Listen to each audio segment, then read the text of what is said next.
불 꺼진 거실. 침대 밑에서 당신을 빤히 바라보며 꼬리를 느릿하게 흔드는 두 눈동자가 있습니다. 어떤 분들은 기꺼이 이불 한쪽을 내어주며 그 온기를 나누기도 하지만 또 어떤 분들은 위생이나 올바른 훈련을 위해 녀석을 전용 침대로 돌려보내며 마음 한구석 미안함을 느끼기도 하죠. 그런데 여러분, 왜 강아지는 거실에 넓고 푹신한 제 방석을 두고 굳이 당신의 좁은 침대 곁을 서성이며 자리 잡으려 애쓰는지 한 번이라도 궁금해 본 적 있으신가요? 단순히 집사가 만만해서일까요? 아니면 분리불안 때문일까요? 놀랍게도 이 사소한 밤의 의식 속에는 인간과 강아지가 15,000년 동안 함께 진화하며 쌓아온 거대한 생존 전략이 숨어 있습니다. 녀석들이 당신의 엉덩이에 제 몸을 붙이려 하고 당신의 숨소리가 들리는 거리에 머물려 애쓰는 행동은 사실 목숨을 건 약속이나 다름없습니다. 회사원 38살 민준 씨와 자식들이 독립하고 적막한 집안을 지키는 59살 영자 씨의 사연을 통해 반려견이 잠자리에서 건네는 침묵의 언어를 아주 깊숙이 파헤쳐보겠습니다. 녀석이 왜 유독 당신이 슬픈 날 더 깊숙이 파고드는지, 그리고 그 작은 심장 박동이 어떻게 당신의 무너진 하루를 수선하고 있는지 알고 나면 지금 당신의 발치에서 잠든 아이의 모습이 이전과는 완전히 다른 무게로 다가올 겁니다. 당신이 잠든 사이 벌어지는 이 기적 같은 유대의 생물학, 지금 시작합니다. 38살 직장인 민준 씨의 하루는 언제나 긴장의 연속입니다. 쏟아지는 업무와 끊임없는 성과 압박, 그리고 팀원들을 이끌어야 한다는 책임감까지 그는 밖에서 늘 강한 어른의 가면을 쓰고 살아갑니다. 지친 몸을 이끌고 밤늦게 귀가해 어두운 침실에 몸을 뉘었을 때 그를 기다리는 건 적막함 뿐이죠. 하지만 민준 씨가 눈을 감으려는 찰나 침대 끝자락이 묵직하게 내려앉습니다. 8살 된 산이입니다. 산이는 민준 씨가 발을 뻗어야 할 자리를 가로막고 누워 그의 종아리 옆에 제 등을 바짝 밀착합니다. 민준 씨는 가끔 다리가 저려 뒤척이기도 하지만 이상하게도 산이를 밀어내고 싶지는 않습니다. 사실 민준 씨는 산이를 거실에서 재우려 몇 번이나 훈련을 시도했습니다. 하지만 산이는 문 밖에서 서성이다. 결국 슬며시 들어와 민준 씨의 발치에 자리를 잡고서야 깊은 한숨을 내쉬며 잠이 듭니다. 왜 산이는 거실에 푹신한 전용 매트를 두고 굳이 민준 씨의 좁은 침대 끝을 사수하는 걸까요? 단순히 고집을 피우는 걸까요? 사실 여기에는 15,000년 전의 조상인 늑대들이 광야에서 살아남기 위해 선택했던 치열한 생존 전략이 숨어 있습니다. 야생에서 잠을 자는 시간은 포식자에게 가장 노출되기 쉬운 생명과 직결된 위험한 순간입니다. 늑대들은 이 시간을 버티기 위해 서로의 등을 맞대고 원형으로 모여 잠을 잤습니다. 내가 볼 수 없는 사각지대를 동료의 등에게 맡김으로써 360도 전 방향의 경계를 완성한 것이죠. 지금 산이가 민준 씨의 발치에 제 등을 바짝 붙이고 눕는 행동은 주인을 만만하게 봐서가 아닙니다. 오히려 그 반대입니다. 주인님, 당신이 무방비하게 잠든 사이 적이 오지 못하도록 내가 이 구역의 경계를 서겠습니다. 라는 가장 충성스러운 파수꾼의 맹세입니다. 녀석은 자신의 시야를 밖으로 향하게 하고 가장 믿을 수 있는 안전지대인 당신의 몸에 제 등을 맡김으로써 비로소 안심하고 눈을 감는 것입니다.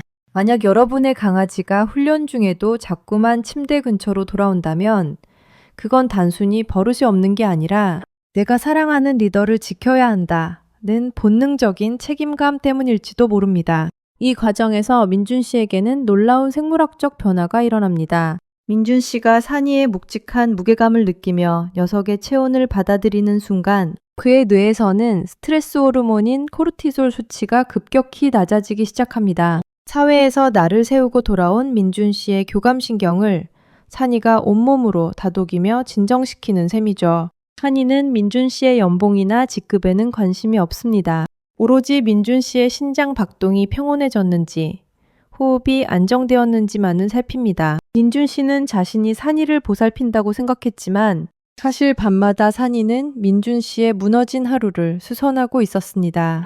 녀석의 존재감은 단순한 짐이 아니라 민준 씨를 현실의 불안으로부터 단단히 고정해주는 든든한 닷과 같습니다. 그런데 여러분, 강아지가 당신의 발치나 등 뒤가 아니라 자꾸만 당신의 머리맡이나 베개 바로 옆으로 올라오려 한다면 그건 또 어떤 속마음일까요? 그건 파수꾼의 의무를 넘어선 아주 깊은 정서적 갈망이 담겨 있습니다. 이번에는 59살 영자 씨의 침실로 가보겠습니다. 아이들이 각자의 가정을 꾸려 독립하고 남편마저 먼저 떠나보낸 뒤 영자 씨에게 집은 더 이상 안식처가 아닌 거대한 정막의 공간이 되었습니다. 유독 비가 오거나 바람이 찬 날이면 거실 시계의 초침 소리가 마치 천둥 소리처럼 가슴을 때리죠. 영자 씨가 홀로 침대에 누워 천장을 바라보며 깊은 한숨을 내쉴 때 이불 밑에서 조심스럽게 파고드는 온기가 있습니다. 바로 몰티즈 구루미입니다. 구루미는 민준 씨의 산이와는 조금 다릅니다. 발치가 아니라 굳이 영자 씨의 팔 안쪽이나 어깨 옆, 즉 심장과 가장 가까운 곳을 파고듭니다.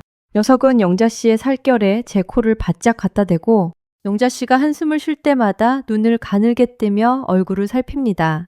영자 씨는 훈련을 위해 구루미를 바닥 방석에서 재우려 노력했지만 녀석이 문틈 사이로 코를 들이밀며 내뱉는 간절한 낑낑거림을 이기지 못했습니다. 왜 구루미는 그토록 영자 씨의 가슴 곁을 고집하는 걸까요? 여기에는 과학적으로 증명된 경이로운 비밀이 숨겨져 있습니다.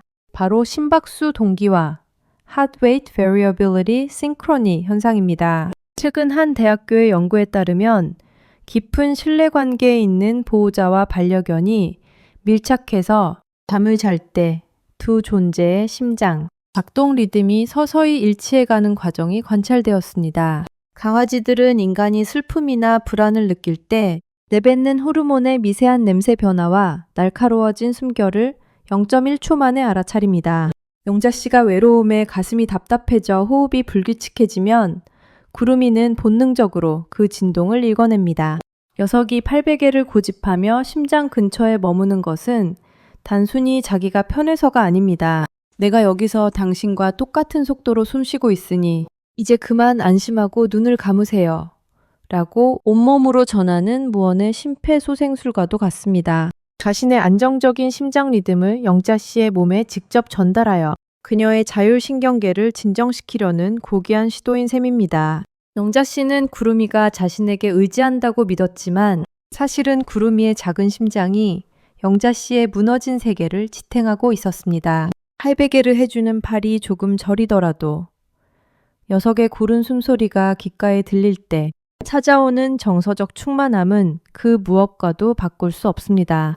아무도 없는 텅 빈 집인 줄 알았는데 밤마다 내 몸의 가장 약한 곳을 지켜주는 생명체의 무게를 느끼는 순간 영자 씨는 비로소 자신이 여전히 누군가에게 절대적인 존재이자 세상의 전부라는 사실을 다시금 깨닫습니다. 따로 재우는 훈련을 하시는 분들도 이 점을 기억해 주세요. 녀석이 자꾸 침대로 올라오려 하는 건 당신의 권위를 무시해서가 아닙니다. 당신의 불안한 숨소리를 듣고 어떻게든 안정시켜주고 싶어하는 녀석들만의 간절한 사랑 때문일지도 모릅니다. 자, 그럼 이제 궁금해집니다. 어떤 강아지는 발치에, 어떤 강아지는 팔베개를, 또 어떤 강아지는 엉덩이를 바짝 밀착합니다. 이 위치에 따라 강아지가 당신에게 건네는 비밀 메시지가 각각 다르다는 사실 알고 계셨나요? 민준 씨와 영자 씨처럼 강아지와 함께 잠을 자는 분들이든 혹은 반려견을 따로 재우기 위해 밤마다 실랑이를 벌이는 분들이든 공통적으로 마주하는 장면이 있습니다. 바로 강아지가 고집스럽게 사수하려는 특정 위치입니다. 사실 강아지에게 침대는 단순한 가구가 아닙니다. 녀석들에게 이곳은 보호자와의 유대감을 확인하는 성소이자 자신의 마음을 가장 솔직하게 드러내는 소통의 창구입니다. 녀석이 오늘 당신의 몸 어디를 선택했느냐에 따라 그 속에 담긴 메시지는 완전히 달라집니다. 첫째, 가장 흔하지만 엉덩이나 등을 밀착하는 행동을 한다면 앞서 말씀드린 민준 씨의 산이처럼 엉덩이를 당신에게 붙이고 자는 건 100%의 신뢰를 의미합니다. 강아지에게 엉덩이와 등은 시야가 닿지 않아 가장 공격받기 쉬운 부위입니다. 그곳을 당신에게 맡긴다는 건 당신이 내 뒤를 지켜줄 것을 믿는다는 뜻이자 동시에 내가 당신의 뒤를 지키겠다는 파수꾼의 맹세입니다. 둘째, 영자 씨의 구름이처럼 팔베개를 고집하거나 얼굴 옆에서 자는 경우입니다. 이는 정서적 갈망이 매우 높은 상태를 뜻합니다. 당신의 숨소리를 가장 가까이서 느끼고 당신의 미세한 표정 변화까지 감지하려는 의도죠. 녀석은 당신과 자신을 별개의 존재가 아닌 하나의 생명체로 느끼고 싶어 합니다. 훈련 중인 아이가 자꾸 얼굴 쪽으로 파고든다면 지금 당신의 따뜻한 눈맞춤이 평소보다 더 필요하다는 신호일 수 있습니다. 셋째, 다리 사이나 무릎 위를 파고드는 행동입니다. 이는 강한 소속감과 안정을 원하는 심리입니다. 사방이 보호자의 체온으로 둘러싸여 있을 때 녀석들은 비로소 자궁 속에 있는 것 같은 편안함을 느낍니다. 특히 천둥이 치거나 낯선 사람이 방문한 날, 이런 행동이 잦아진다면 지금 녀석은 당신이라는 요새 안에서 보호받고 싶다는 뜻입니다. 넷째, 발치 끝자락을 고집하는 경우입니다. 많은 보호자가 우리 애는 저를 별로 안 좋아하나 봐요 라며 서운해하는 위치이기도 하죠. 하지만 오해하지 마세요. 이는 당신을 리더로서 깊이 존경한다는 뜻입니다. 당신의 수면을 방해하지 않으면서도 언제든 위험이 닥치면 가장 먼저 뛰어나가기 위해 문과 가장 가까운 통로를 사수하는 것입니다. 다섯째, 이불 속 깊숙이 파고드는 행동입니다. 이는 보호자의 퇴취에 대한 강력한 애착입니다. 당신의 냄새가 농축된 이불 속은 녀석들에게 세상에서 가장 안전한 대피소와 같습니다. 당신의 냄새를 맡으며 잠드는 순간 녀석의 뇌에서는 행복 호르몬이 최고조에 달하게 됩니다. 민준 씨와 영자 씨는 이제 압니다. 녀석들이 침대 위에서 자리를 잡기 위해 몇 바퀴를 빙글빙글 돌고 굳이 좁은 틈을 비집고 들어오는 그 모든 번거로운 과정이 사실은 자신들에게 건네는 가장 뜨거운 사랑의 편지였다는 것을요. 위치는 제각각이지만 그 본질은 하나입니다. 오늘 밤도 당신 곁이기에 나는 가장 행복한 꿈을 꿀 수 있다는 고백이죠. 훈련 때문에 따로 재우더라도 녀석이 어느 위치에 머물려 있는지를 이해한다면 낮 시간에 그 부족한 욕구를 채워줄 수 있는 힌트가 됩니다. 하지만 집사로서 우리가 반드시 기억해야 할 차가운 진실이 하나 있습니다. 10년 넘게 한결같이 당신 곁을 지키던 그 따뜻한 온기가 어느 날 갑자기 당신을 피하기 시작한다면 어떨까요? 민준 씨와 영자 씨에게도 시간은 공평하게 흘렀습니다. 찬이와 구름이의 눈가에도 어느덧 희끗한 털이 섞이기 시작했죠. 그러던 어느 날 밤 민준 씨는 청소라면 발등을 누르고 있어야 할 산이의 묵직한 무게감이 느껴지지 않는다는 사실에 잠에서 깼습니다. 거실로 나가보니 산이는 차가운 현관 바닥에 몸을 웅크린 채 멍하니 벽을 바라보고 있었습니다. 영자 씨 역시 팔베개를 해달라며 보채던 구름이가 어느샌가 침대 밑 구석진 곳에 자리를 잡고 있는 모습을 보며 묘한 서운함과 불안함을 동시에 느꼈습니다. 단순히 잠버릇이 변한 걸까요? 아니면 녀석들의 마음이 변한 걸까요? 강아지는 습관의 동물입니다. 수천 번 반복해온 밤의 일과를 하루아침에 멈췄다면 그건 변심이 아니라 녀석들이 보낼 수 있는 가장 처절한 신호입니다. 첫 번째 가능성은 신체적 통증입니다. 특히 노령견의 경우 침대 위로 뛰어오르는 행위 자체가 관절이나 척추에 엄청난 통증을 유발할 수 있습니다. 녀석들은 당신 곁에 가고 싶지만 몸이 따라주지 않아 바닥을 선택한 것이죠. 두 번째는 인지기능 장애, 즉 강아지 치매입니다. 밤이 되면 방향 감각을 잃거나 불안감이 증폭되어 익숙한 보호자의 곁을 찾지 못하고 구석으로 숨어버리는 증상입니다. 마지막으로는 심리적 위축입니다. 집안의 환경이 변했거나 보호자의 감정이 극도로 불안정할 때 녀석들은 자신이 짐이 되지 않으려 스스로 거리를 두기도 합니다. 말을 할 수 없는 녀석들에게 행동의 변화는 자신의 생존권을 건 마지막 외침입니다. 민준 씨는 서운해하는 대신 산이의 통증을 이해하고 침대 옆에 완만한 경사로를 설치했습니다. 영자 씨는 구름이가 오르내리기 편하도록 바닥의 높이를 맞추고 녀석의 시야가 닿는 곳에 은은한 조명을 켜두었죠. 며칠 뒤 다시 발치의 온기가 돌아오고 할 안쪽으로 녀석의 따뜻한 숨결이 전해졌을 때 두 사람은 깨달았습니다. 곁에서 잠드는 이 사소한 일상이 당연한 권리가 아니라 아이들이 매일 밤 우리에게 허락해준 기적 같은 시간이었다는 것을요. 기억하세요.